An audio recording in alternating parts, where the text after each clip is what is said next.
Hello दोस्तों, आज हम लोग एक बहुत ही दर्दनाक घटना के बारे में चर्चा करने वाले हैं।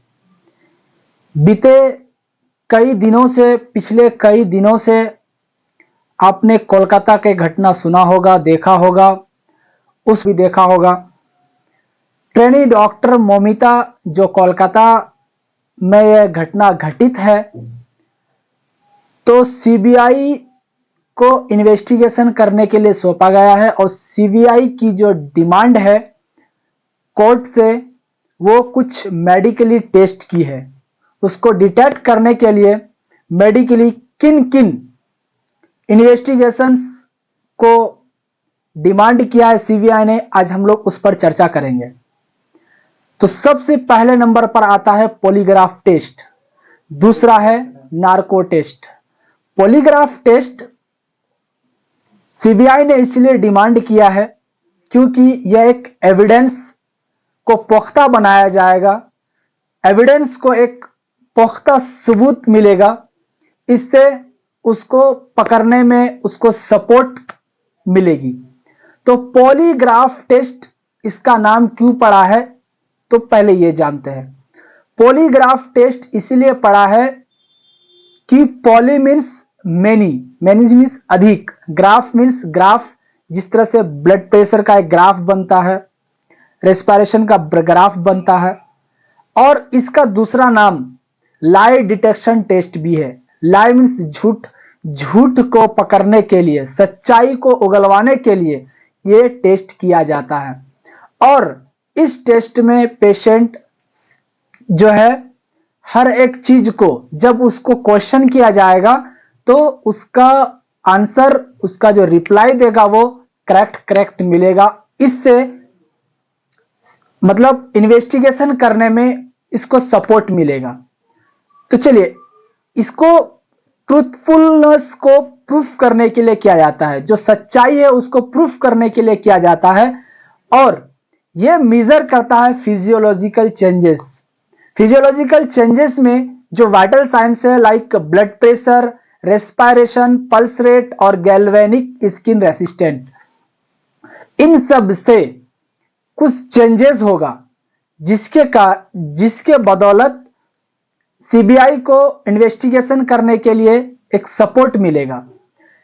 तो पॉलीग्राफ को सबसे पहले लोम्ब्रोसो ने 1895 में फर्स्ट साइंटिफिकली इसका यूज किया था। लोम्ब्रोसो इन 1895 ईस्वी में जो फर्स्ट साइंटिफिक यूज किया था। बाद में लार्सन एंड केलार ने इंडिपेंडेंटली इस इंस्ट्रूमेंट को डिजाइन किया था, लेकिन कुछ कमी के कारण सन 1947 जॉन रीड ने इसको इंट्रोड्यूस किया, कंप्लीटली इंप्रूव किया इंस्ट्रूमेंट को। और इसकी जो चर्चा है वो आर्टिकल 20 का 3 पार्ट में इसको regarding the investigation trial in Indian constitution, article 23, इसके आधार पर कोर्ट ने ये आदेश दिया है, ऑर्डर दिया है कि इसका जो रिजल्ट होगा, ओनली इसका रिजल्ट, अगर कोई एविडेंस इसके साथ हम ना दें, ओनली ये दें, तो कोर्ट उसको एक्सेप्ट नहीं करेगी। ये सिर्फ क्या है कि किसी एविडेंस के साथ आप चिपका दो और उसका एक पुख्ता सबूत मिलेगा, हर एक चीज में उसको सच्चाई नजर आएगा। और इसके लिए जो इंस्ट्रूमेंट है, इक्विपमेंट है, एक इंस्ट्रूमेंट है जो आप देख सकते हो स्क्रीन पर कि पॉलीग्राफ का कैसे किया जाता है, मेजर किया जाता है। उसके लिए न्यूमोग्राफ और स्फिग्मोमेनोग्राफ, गैल्वेनोग्राफ और प्लीथिस्मोग्राफ, इसके द्वारा सभी फिजियोलॉजिकल चेंजेस को मेजर किया जाएगा। और फाइनली इसका अगर हम एनालिसिस देखें तो BP after the reply questions answer, questions का जवाब देने के बाद, रिप्लाई देने के बाद उसका बीपी इंक्रीज करेगा। हैवियर ब्रीथिंग होगा। हैवियर ब्रीथिंग जैसे जब आप बच्चे थे तो आप उस समय अपने आप में एक एनालिसिस कर सकते हैं, इमेजिन कर सकते हैं, जब आपसे कोई कड़ी सवाल या फिर आप अगर झूठ बोल रहे हो, अगर कोई सवाल उसने किया और आपने कोई गलती किया होगा, कोई मिस्टेक किया होगा, अगर टीचर आपसे कोई सवाल करे रिगार्डिंग दैट पॉइंट, तो आपका हार्ट रेट, आपका दिल धड़कने लगता है।